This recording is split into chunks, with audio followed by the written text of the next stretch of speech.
Recorded live at 4ZZZ Studios Brisbane on 102.1 FM. And broadcast across Australia on the Community Radio Network. You're listening to Zed Games. With 10 years experience and over 500 episodes, Zed Games brings you the best in gaming news, reviews, community and culture. Want to reach out? Message us on Facebook at ZED Games AU.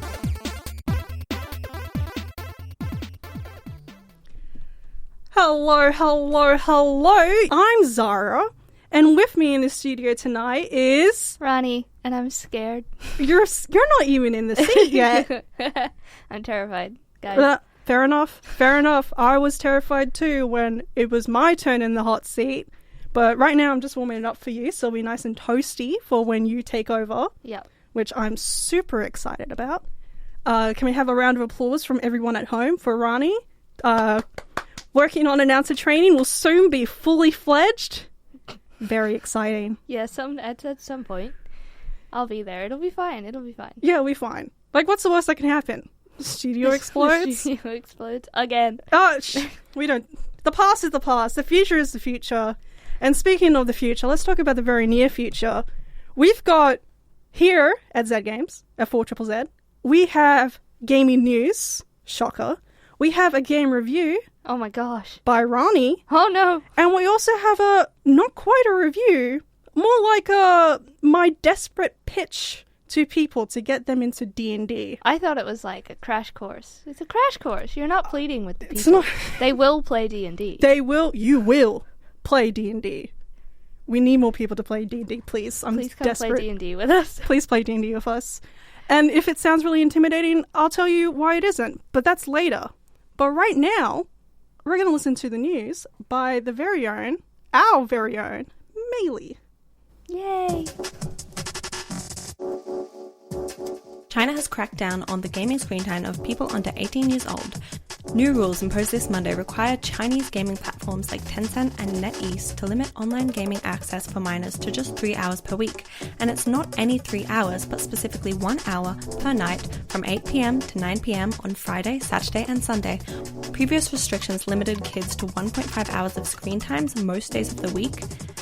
The move is motivated in part by a desire to fight online gaming addiction amongst kids and to protect the physical and mental health of minors. China is the world's biggest market for video games, so it's no doubt these new restrictions will deal a blow to the gaming industry. While it's practically impossible that similar rules would be implemented in Australia, many parents outside of China have shared their support for the system online. Overwatch changes a character's name in light of ongoing trouble for Activision Blizzard. Over the weekend, the Overwatch development team announced that the character of Jesse McCree, who was named after a Blizzard employee who specifically came under fire in the recent controversy, would be having his name changed to distance him. It isn't clear yet what the gunslinger's new name will be, but they have promised something that better represents what Overwatch stands for. Additionally, the team stated that going forward, in-game characters will no longer be named after real employees and that they will be more thoughtful and discerning about adding real-world references in the future. The case against Activision Blizzard itself is still ongoing, with the state of California having recently expanded the lawsuit against them. They are now also including temporary workers to the female full-time employees that it's suing the company on behalf of. There's new hope for Cyberpunk 2077 as CD Projekt Red hires community modders. It's come to light that CD Projekt Red has recently been bringing members of the Cyberpunk 2077 modding community on board the team to work on the game's back end. This was revealed by modder Hambalco Bense in an announcement on the game's modding community Discord server. About their new role at CDRP, they said, "We will be working on various projects related to Cyberpunk 2077 backend and the game's modding support. We are really excited for this, and we really hope we can help to bring Cyberpunk 2077 to the next level." It's a positive move for the game, but this long after its initial release, it'll be hard for Cyberpunk to rise above the name it's built for itself. This week's gaming releases. Big Rumble Boxing Creed Champions is coming to PC, PS4, and the Switch on September 3rd. Family Trainer is coming to Switch on September 3rd. Kataria Fables is coming to PC, PS5, PS4, Xbox One, and the Switch on September 3rd. The Medium is coming to PS5 on September 3rd. Bus Simulator 21 is coming to PC, PS4, and Xbox One on September 7th. Chernobyl Light is coming to PS4 and Xbox One on September 7th. Fist Forged in Shadow Torch is coming to PS4 on September 7th, and Sonic Colors Ultimate is coming to PC, PS4, Xbox One, and Switch on September 7th. And that's all this week in gaming news. Thank you for that, Maylee. Very interesting stuff in the news. I have thoughts. You have thoughts? I also have thoughts. I mean, look, I'm trying to think back to how under 18-year-old me would have reacted to a ban like that. But I'm also thinking I didn't spend, like, during the week at school, because I would have been, I'm thinking, like, 16, 17. Yeah. I was spending too much time actually studying, but that's just me. But then on the weekends, I could spend, like, an entire day playing video games. Yeah. So I think I would be pretty grumpy, because it's not even like you can accumulate your 3 hours and do it in one go. It's 1 hour, 3 days a week. You know, when I was younger, I was only allowed to play video games for an hour a day. Yeah. And I accidentally got really good at speed running because of that, because I didn't have a memory card for my PlayStation. So I would have to either just leave the PlayStation running, or until I figured out that I could just leave the PlayStation running forever with a fan aimed at it to keep it cool, I would just restart the game over and over and just sort of challenge myself of how far could I get in this hour. And I think it caused more problems than it solved. So my parents did put a child lock on the computer so they couldn't spend the whole day playing video games during my holidays. I figured out how to very quickly break their child lock. Not break it, but, you know, I figured out the password. You hacked it. Yeah, I hacked it. Yeah. Hacker voice, I'm in. Like, hacker voice, I'm gaming. Yeah. I mean, The Sims, literally for The Sims. Like, let's get that clear. It is important to have balance in all things, especially with students. Like, if I could get away with it, I would have played games just like all the time and just ignored all my homework. But we don't need to, like, not be able to game at all. I think it would make it worse. Like, I'd try and sneak around, like, find ways around it. Yeah. For, like, the times when I wanted to. There were days where I just needed to blow off that steam. Yeah. It's an activity. It can be good for you. And it can be bad. It can be bad. So can everything else. So can everything. The other thing is Overwatch. I liked it. Yeah. I am curious as to what the shippers are going to do with the name change. Oh, yeah. There's going to be a bunch of stuff that needs to have, like, just be updated. They're all going to go into their AO3 accounts and just, like, find all the names and just, like, select all, replace. Yep. But it is a gesture that was requested by people who were affected. And it's good that they're listening and making this change. Like, I know, especially when they're in the middle of everything. Yeah. They're still doing something when their hands might be tied in other ways. Yeah. Which I really appreciate. Like, I think that is... I appreciate it. Yeah. And, like, it's kind of weird to name a video game character after someone. It is a little bit weird. I didn't actually... I feel like in the back of my head I knew that he was named after someone in the company. But also, at the same time, I didn't really know that, and when it sort of came back, like when that news popped up, I was like, oh, that's a bit strange. Like, yeah. And it's not like, you know, sometimes when you see things like that happen, it's like, you know, like the founder of a company or something. Yeah. So it's an interesting thing that we get to look at. And then Cyberpunk 2077. I may even reload up the game just to see. Because I very quickly quit that game. Because I couldn't get very far in it. I mean, like, we know that modders they're quite talented. They're very good at what they do. And they get into it because they're so passionate about it. And they have a vision of something better. So I think it's going to be really interesting to see what they do. This is Zed Games at 4ZZZ. I am Zahra, and with me is Rani. Yay. And Rani has a review for us. I do. So, yeah, you do. I saw you writing it and everything. It's right in front of me. You can't get out of this, Rani. Oh, darn it. And go. Okay, I am going to review Fire Tonight for you this evening on Zed Games. I like this game. I really, really like this game. In the year 1990, before cell phones, or as we call them here, mobile phones, Maya and Devon are separated by a massive fire that is spreading through their city. As they try to make their way to each other despite the raging fires, they contemplate the choices that got them there to where they are. Fire Tonight is a short narrative puzzle game that leads the player through a city that is on fire. The game opens with a little cutscene that gives you the character background. You learn who Maya and Devon are, and establish that you'll be playing the game mostly through Maya's character. When you spend time as Devon, you mostly get to learn about his relationship with Maya, and that's where you'll get most of your narrative gameplay, since he has decided to stay in his apartment until she gets there. Classic. There are 8 levels for you to play in Fire Tonight. Each level, more or less, alternates point of view between Maya and Devon. You spend most of your time playing as Maya, and you'll navigate each level by moving the camera to reveal ways around what is essentially a maze or a puzzle. So early on, you'll meet a friend in the middle of a fire. Questionable, I don't know why everybody's just standing on the corner while there's this fire raging through the city. But she'll give Maya back her headphones.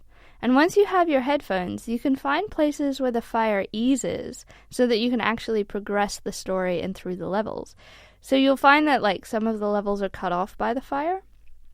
And the headphones, when you wear them, the world gets brighter and the music changes. You have to be quick though, because the headphone batteries die quickly, and you'll need to rummage in bins to find spare batteries to keep them alive. The puzzles aren't particularly challenging and are thoroughly enjoyable. I had a blast maneuvering the camera to reveal where I needed to go, and I did not actually get frustrated playing this game at all, even though it doesn't give you on-screen hints. The game also places a great importance on music. It's a very big aspect of both Maya and Devon's characters. They're big music fans, and you often can explore their music tastes in some of the levels that you get to spend with Devon. So most of the music is instrumental and great for background listening. I particularly like studying and writing to it. It really helps strengthen the atmosphere of the game. So in terms of accessibility, I didn't run into too many issues. I was playing on the Switch though, and some of my issues don't really come across on the Switch. There's no voiceover, so all of the dialogue is in text form. However, if you need a larger screen or you struggle with joysticks and cursors like I do, which is the one thing I had an issue with, I'll recommend getting the game on PC or Mac instead of on the Switch. You could use the Switch docked to a TV for a larger viewing experience. There's no issue there. There isn't a dedicated accessibility menu though, and I'm unsure how colorblind players will go playing the game. I'll check this and update the review on the website when it goes live. So overall, I adored this game. I really wanted there to be more to it. It's not a particularly long game, and you could get through it on a train ride in one day. It was incredibly forgiving when I messed up, and while it didn't offer too many hints, I thought it was fairly easy to navigate, though I'll forever hate having to move a cursor around on a Switch. I love that the main character Maya is from a South Asian background, because I think that this is possibly the first game I've ever played where the main character has been Indian or South Asian in general. I thought it was a gorgeously designed game, and I think if the developers wanted to expand the game in any way, I would happily play more of it. That sounds lovely. I loved it so much. Really, I was actually really sad when it ended. I was like, no! Yeah, because you said it was it was only an hour long. Yeah, something like that. Yeah. I wasn't playing for very long. Well, sometimes games only really need to be as long as they need to It's be. definitely a commuter game. And when you start up the menu, it gives you new game or select level. Yeah. So there's no continue game. So you will kind of want to make sure you check where you're at before you close the game if you're not doing it in one go. Because you could definitely finish it all in one go. The reason I didn't is because I opened it up to play it and then had to go do something. That was all it was. But where it sort of ends, it could be expanded. It could reasonably sort of have more to it. Yeah. You are also listening to Zed Games. I am Rani, and in the studio with me I have Zahra. Hi, Rani. We swapped seats. Oh, we did swap seats. I don't know what's going on. that was beautiful. Thank you. That was absolute. Round of applause, everyone! Round of applause. I'm actually just so. You were so nervous for no reason. I was very nervous for no reason. Yeah, and here we are, and nothing exploded. Nothing exploded. I'm fine. You're fine. I'm alive. I'm also alive. And you have a review for us. I have a review. It's more like a propaganda. Oh yeah, it's not a review. It is a please come join our nerdy world. This is Zahra's very brief intro to D&D. You find yourself in a room that is 5 meters by 5 meters. It is empty, except for the people there with you, also waking up, and the long bench against one side of the room that supports 4 bundles of gear, including weapons. The room itself is made out of smooth stone tiles, off-white against the light coming from the ceiling. You see a door. It is solid and heavy. Next to the door is a hook, with a similarly heavy key hanging from it. You find that you have no recollection of what brought you here. You don't know who the other people are, although when you see each other you feel a sense of knowing that you should know who they are. It is on the tip of your tongue, but it doesn't seem to want to leave. A piece of paper falls from your pocket. When you look at it, it has a name. When you read it, you know it to be your name. How could you have ever forgotten your own name? And as those familiar strangers stir, you wonder, what do you do next? Open the door? Question those in the room with you? Grab the nearest weapon and start swinging? In the world of Dungeons and Dragons, all that and so much more is possible.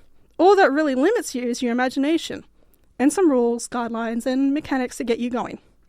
First things first, what is Dungeons and Dragons? It is a tabletop role-playing game where a group of people all create characters to play as.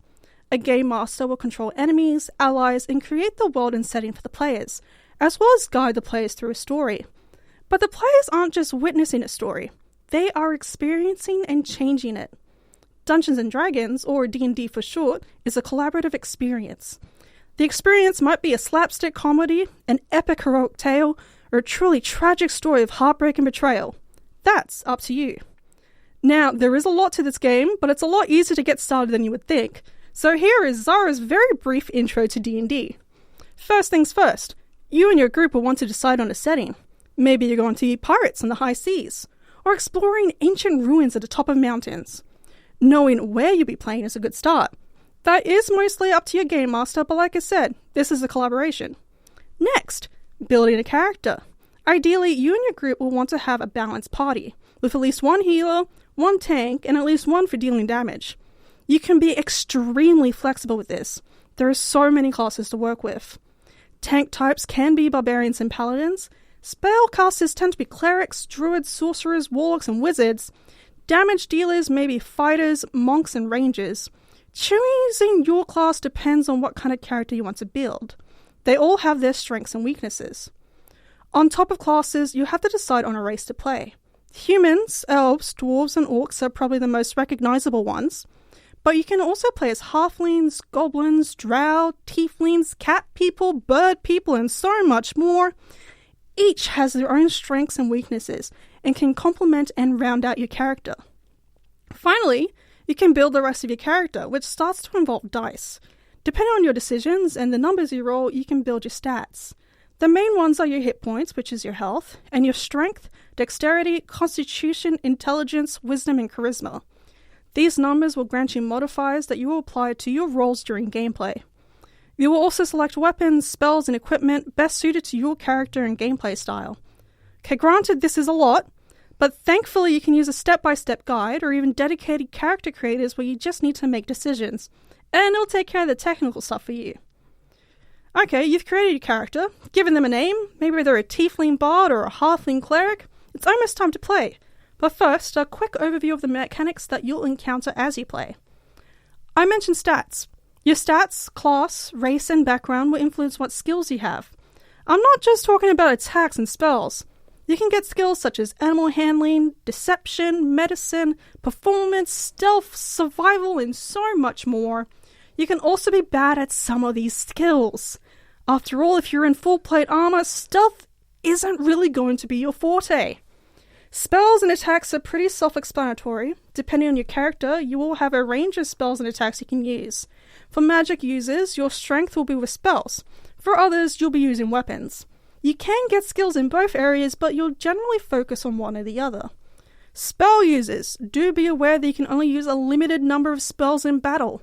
Some spells will have special requirements, like requiring you to concentrate for a minute, or you'll need materials like precious stones or even skulls. So don't just start launching fireballs everywhere. Now, outside of combat, you'll be wandering around, exploring the world your game master has put you in. You might need to break out of prison, solve a murder, or find a rare book. You'll talk to characters in your party, and this is your opportunity to roleplay, acting out as your characters. Are you the lone wolf type who doesn't want to be part of a party? Are you trying to find your lost family and you need your party to help you? Are you just tagging along to beat up some baddies? It's up to you, and don't be afraid to act it out. Uh-oh, you've run into a group of goblins who have been robbing travelers. It's time to roll for initiative. This will determine the order in which everyone will act. The goblins are also establishing their initiative order. The higher the number, the sooner you act. And when it's time to act, you have a few things you can do. Your turn will generally have 3 things you can do. You can move. How far you can move depends on your speed. You can perform an action, which might be an attack, casting a spell, or using an item. And then you'll have a bonus action, which can sometimes be another attack, but is usually your opportunity to do something minor. Maybe yell an insult. Whatever you do, you'll need to use your stats and abilities to see if you succeed or not. The higher the roll, the better, usually. Each turn lasts 6 seconds, but you'll have more time than that to make your decision. Not that much time though. Other players are waiting their turns and you need to keep the game moving. Thankfully, with the help of your party members and some health potions, you have defeated the goblins, although one managed to run away. That probably won't be a problem later, but hey, you got some experience and some loot and a cool story for later. Actually, playing is fairly straightforward once you've got your character all set up. Don't be afraid to ask questions like, can I try to swing on these vines to get across the ravine? There is usually a way to pull off what you want to do, but do keep your character abilities in mind. Vine swinging is usually easier for a ranger than it is for a paladin. So, how do you get started? You'll want to find a group of people, at least 4, but you don't want to have more than 6 people, not to start with. One person needs to be the game master, but don't worry, we'll be doing an intro to being a game master in a future episode.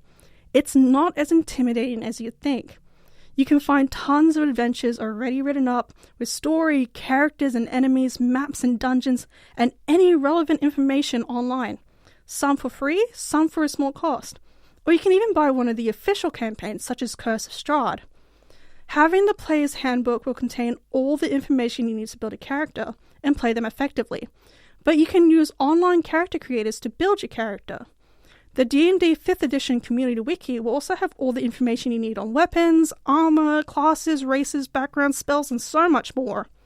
Once you build your character, it's a great reference. Creating or finding a group isn't hard either. Maybe you'll have your friends who can join your party, but you can also look into local play spaces. There are tons of groups looking for new players and many veterans who are happy to teach and guide new players. You can find an experienced game master to lead you through your first adventure. And really, the best way to learn is to just get started. The community has never been so welcoming and easy to get into. After all, at the end of the day, we're all just a bunch of nerds playing pretend.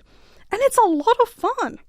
So go pick out some dice, bring up a name generator, and just get into it. You can go to our Facebook page at Zed Games AU for handy-dandy links to online character creators, some adventures to get you started, and the official resources you need to get started. Happy adventuring! Good luck. You will need it. I remember my first time playing D&D. I nearly died very quickly. It was with you. Oh, it was with me. Yes, yeah. That sounds. I snuck off, and the goblins got the best of me. But you okay.